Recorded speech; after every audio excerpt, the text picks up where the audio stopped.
Are you looking for a unique way to transform your antique window? Watch today's video. I have an idea for you.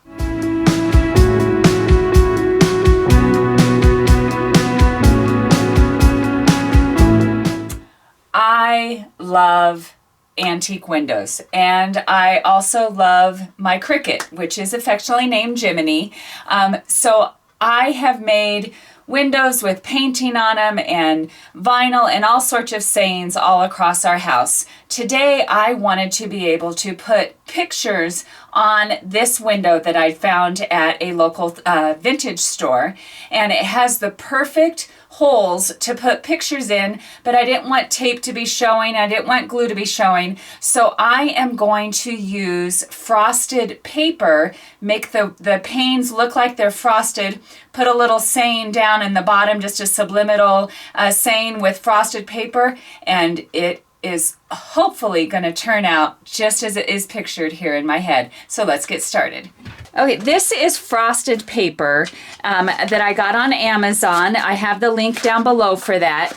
And it just makes the glass look like it's etched. So what I have done, I ordered pictures in the correct dimensions. So I have them cut and ready.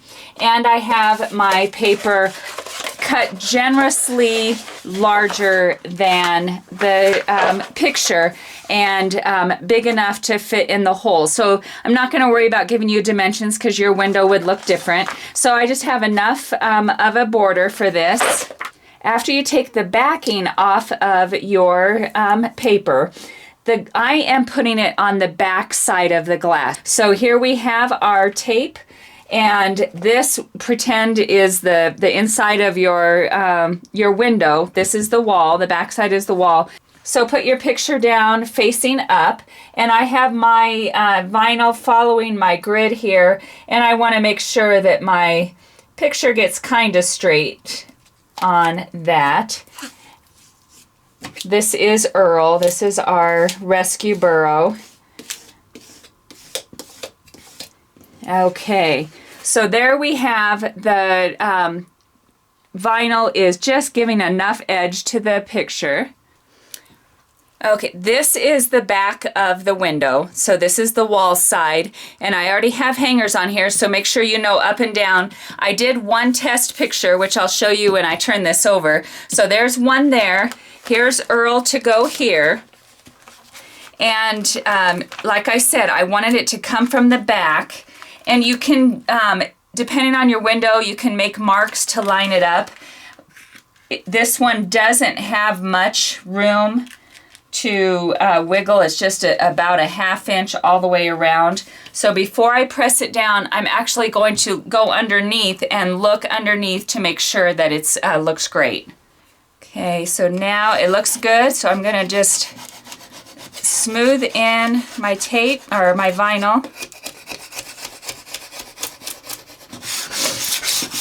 Okay, now you're going to need like an X-Acto knife or a razor knife. I want it to make sure that it is vinyl edge to edge. Nothing is showing. So I am just going to score up on the wood pane.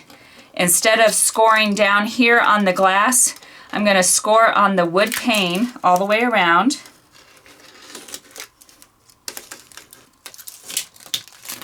And then just pull off your excess. Oh my goodness, this is going to be great. So you can just see the little bit of frost around it. So I'm going to go ahead and do these three, and then we will put the lettering on. The lettering is the question mark on this. I don't know if it will show through, so we'll see. So let's get these three done.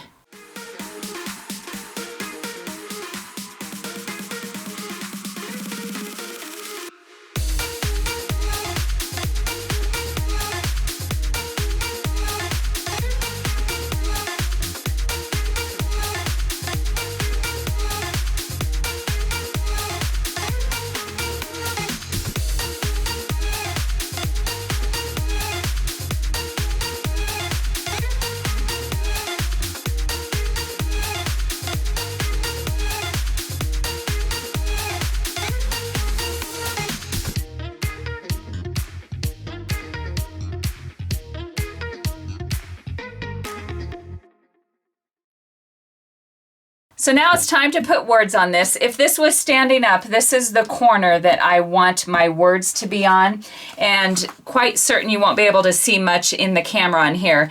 This says choose joy, but I am again having it go from the back forward on the glass. So when you cut it out on your Cricut, you need to make it a mirror image so that you can see it.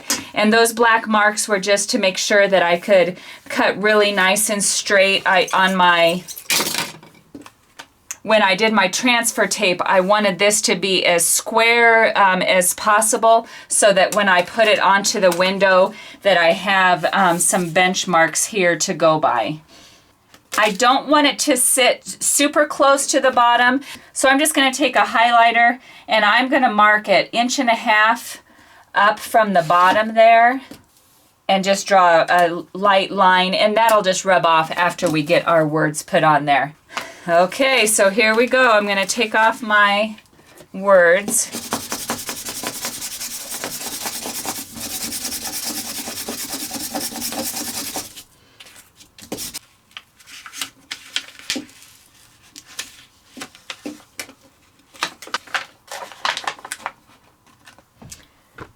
Okay, my S had pulled off, so I needed to make sure that I get that lined up and just put it right back down where it was.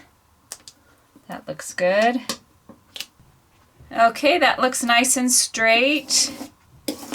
Let's see. I really hope that this is going to be enough. It is very subtle, the etched look. But that's kind of what I wanted. I didn't want a big overpowering. But who knows, I might be taking this off and putting a color vinyl on there. So we will see. So I think I have it. Okay.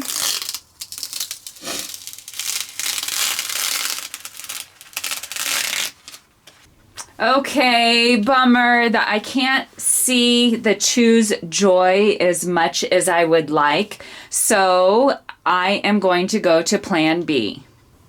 Okay, I'm back in the sewing room and I am going to paint the choose joy on here instead. So I have the window facing down. I have made my new Cricut, did it again in mirror, but when I weeded it, I made it a stencil. So I'm going to paint the letters on there and then pull it off. And if you've ever painted on glass, it sometimes can bleed, so I'll show you how I clean that up. So to start off with, you want to make sure that all of your edges are down really tight. So I'm going to put my paper back down there.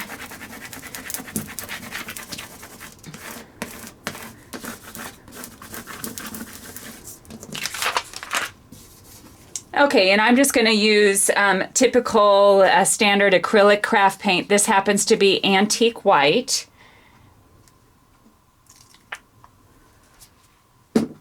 And you can use all different kinds of brushes. I'm going to go ahead and do a larger one to get some nice even strokes. You can use sponge brush. I have a little one on hand here. So just evenly paint inside your stencil.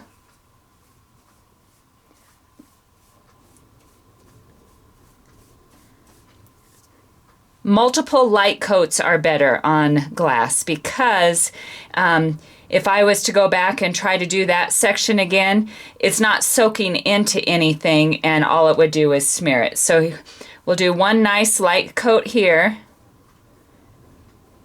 and then wait. Okay, a light second coat.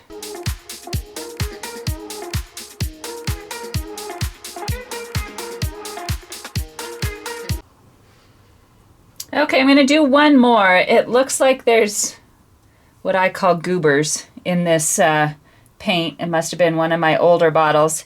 So we'll see how this looks. I might have to do more cleanup than I thought. Yeah, that's a much better color. Okay.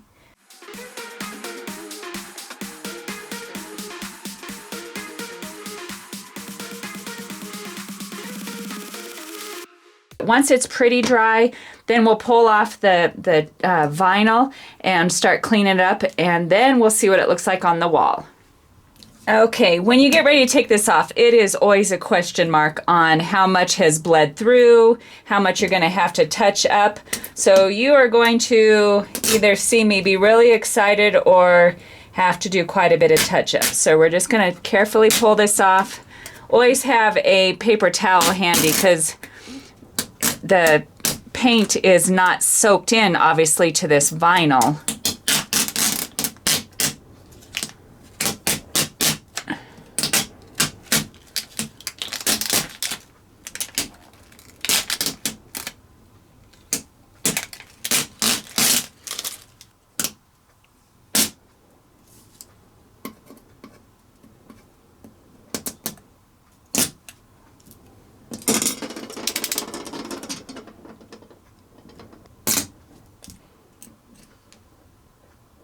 So you can see what I need to do on touch up. See, it's splattered a little bit along here.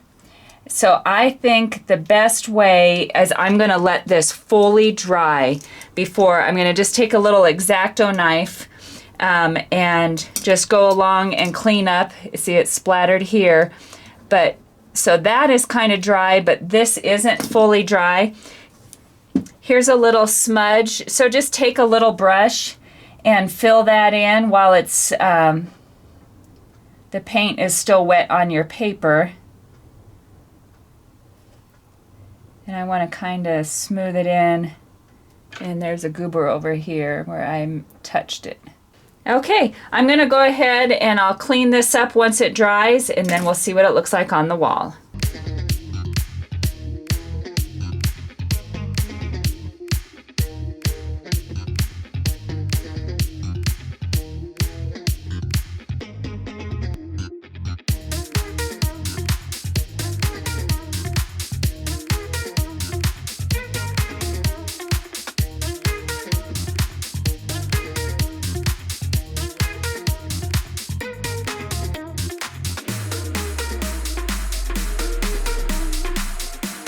I love the way this window turned out. I'm glad that I took the extra time to paint the letters on there. I didn't mention the reason I paint them from the back side is so you can wipe off the window from the front as dust gets on it, and it just makes it a cleaner look. But I used the frosted paper to make the windows on the ends look like it's frosted, and I just love it. If you have any suggestions on ways that you decorate your antique windows, I would love to hear them because I think I'm window obsessed.